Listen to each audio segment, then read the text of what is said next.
What's up, guys? It's your girl Phoenix Novell, and thank you for tuning into another Musicians on Gigs episode. In this episode, I review one of my books, and this one is called The 12 Band Commandments, Musicians Edition. I know I like to desensitize, but this girl's got you on her mind. Something about your walk, talk, smile so bright, kinda something like my kryptonite. I'm not easy, believe me, but I know what I want. It's special, gotta let you know. So let's have some fun. It's staring, I'm daring, I'm so ready to go. Bring your body real close to me, whole lot of romance. What's your fantasy? You and me tonight. Let's let me trace you and me tonight.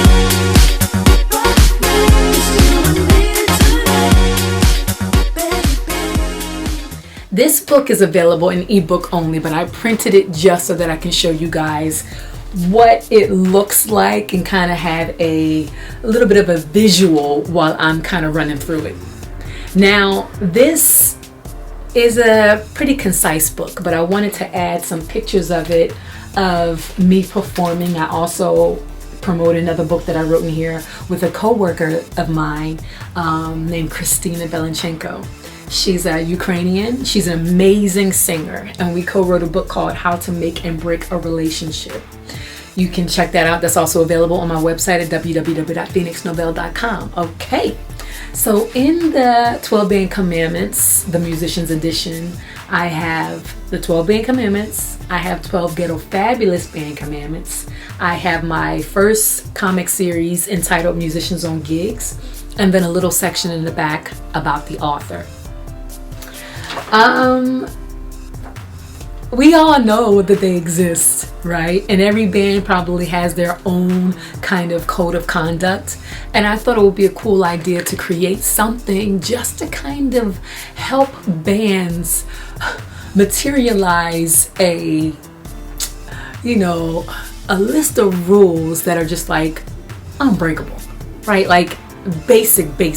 Because they're unspoken, a lot of them, but we all know they exist. Musicians know that there are just certain things that you just should not do on a gig, or certain things that you just need to know you should do.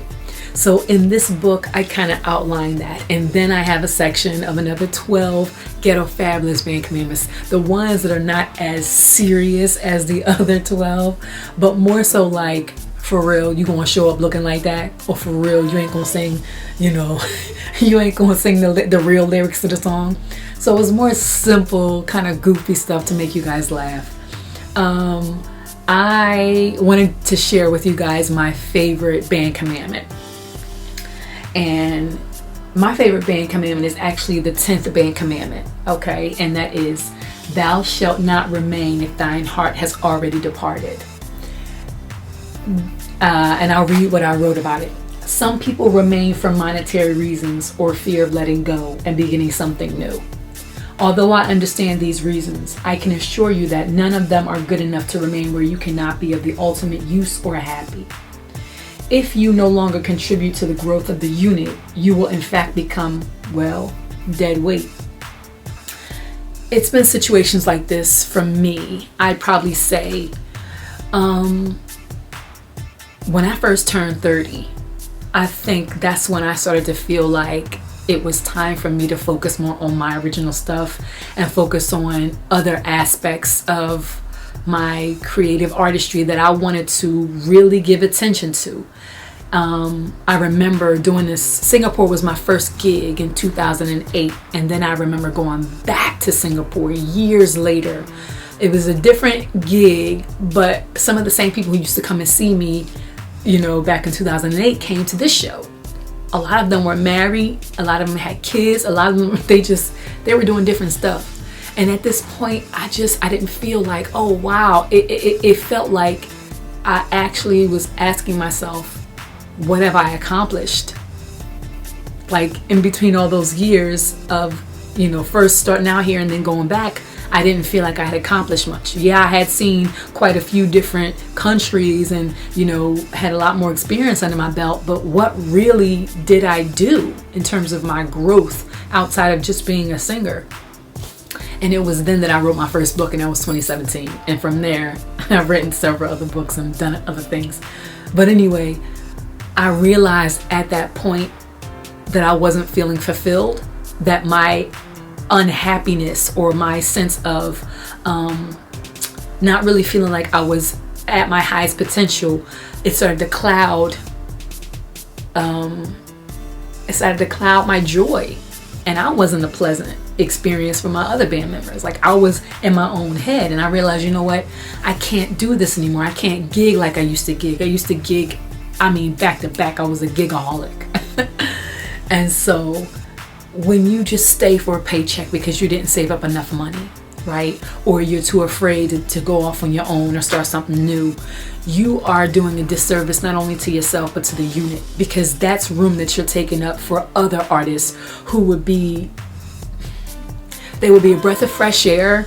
You know, they could use that experience, and you could actually use the push to go off and try to get into something new. You know how it feels. Nobody can tell you, oh yeah, it's time. You know when it's time. And I'm saying, don't lie to yourself when that time comes, because it comes out in unspoken ways. You know, you don't want to socialize anymore. You don't want to hang out with the band. You can't find anything to be happy about. You don't care about exploring this new country. You're just a downer.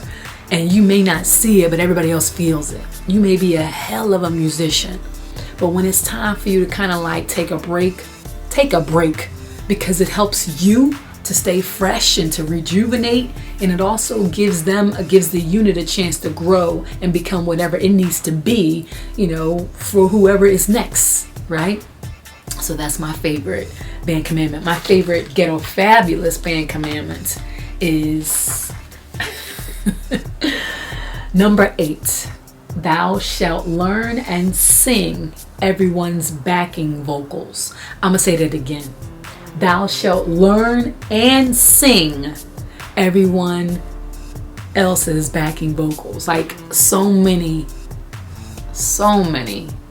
musicians, we are so focused on how we come across. We're so focused on learning our show and performing and focusing on our own songs that we don't really think that it's necessary, or we don't even care to make another artist sound good, you know, and to put that amount of focus and attention into our co-workers.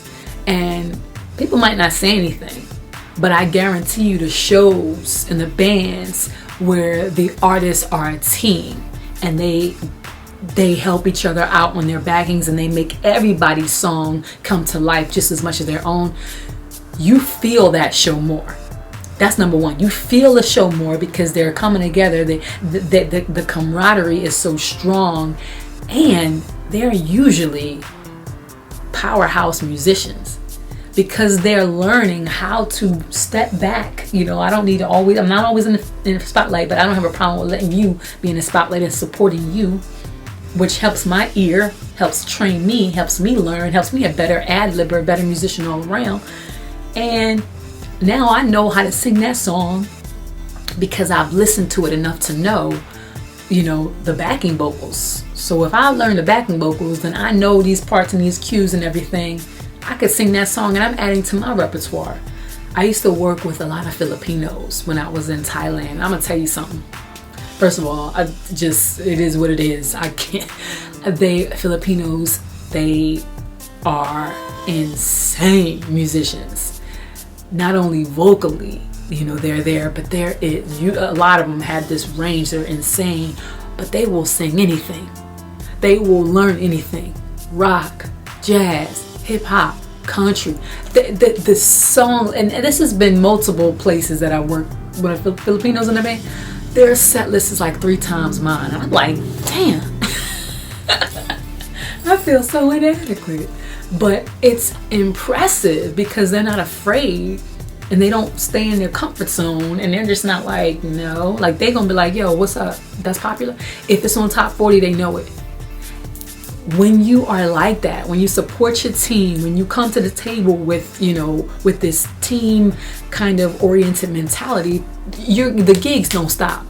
People want to work with people like that, and so again, it's not a prerequisite. It's not something that's going to stop you from working. But what'll keep you getting gigs and keep your reputation, kind of like up there and make people really happy and excited to work with you is knowing that you have that kind of team mentality. And you're not just like, look, if it ain't me, it don't make no sense. Like if you got that, you're going to get gigs, you're going to work, but people ain't going to really like working with you. Or they're going to have something negative to say about you. So once again, guys, this is a little bit of a review from my 12 Band Commandments Musicians Editions photo book.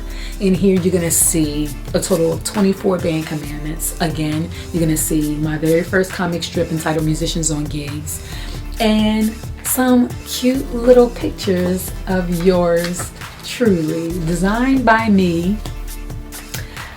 Feel free to use these commandments, right? It's like a calendar, but you can kind of like help guide the ship with some ground rules that everybody just know not to break. Like some people are new to this business and they're not always equipped with the basics. So having Musicians on Gigs, having the 12 Band Commandments Musicians Edition booklet will help people who may not necessarily know how to get the best out of this thing called the cover band circuit, you know what I'm saying? Or even if you are a full-on original music band or whatever, there's rules to this, and you may add on to my 12 commandments, my 12 Band Commandments plus the Ghetto Fabulous Band Commandments, but have kind of a code of conduct and help each other out and understand how a band is best, strengthened, and understand the parts that you can play to minimize the drama and unnecessary, pitfalls that a lot of us have to experience in order to learn from my mistakes. All right, you can find this on at www.phoenixnovel.com. 12 Band Commandments Musicians Edition. Right now it's only available in ebook format, so check it out today. Thanks again for tuning in, guys, and stay tuned for the next Musicians on Gigs episode. Peace.